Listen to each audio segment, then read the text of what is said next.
sinusuportahan din ni Uge sa iyong mga sa career, sa mga pagpapalaki kay Malia? Ay, nandyan yan lagi. Lagi yan nandyan yan. Eh, parang kasi bukas na karinderya. Lahat ng gustong makinig.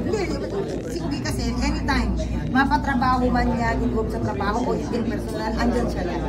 But thankful din naman ako na yung mga advice ko, tinatanggap niya.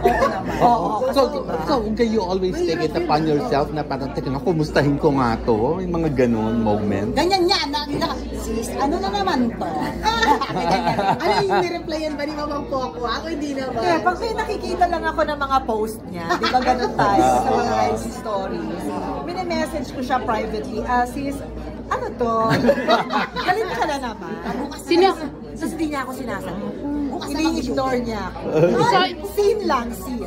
So, ibig sabihin, Miss Uge, hindi mo sinusupport yung mga post niya kapag may mga run siya? Hindi ko nila-like. Hindi ko nila-like. Pero magandang napaka-honest, no? Napaka-cute banter. Pero, pag nagkita naman kami, Ikaw-confirm ko siya, o ano yun? ako i-explain sa kanya. Ay, ano yung explanation mo? Wala ka na ma-explain. Ay, explain lang yan.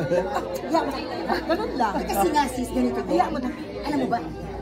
Hayaan mo na. Pero ganun ka halaga, may ganun ka. May taga-check and balance ka, di ba? Importante yun.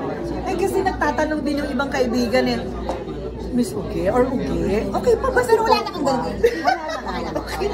Okay ba siya? Pwede pa kita, no? Kinakamusta namin siya. Sinasabi ko lang sa kanya, nag-aalala lahat ng mga kaibigan natin. Okay ka lang ba?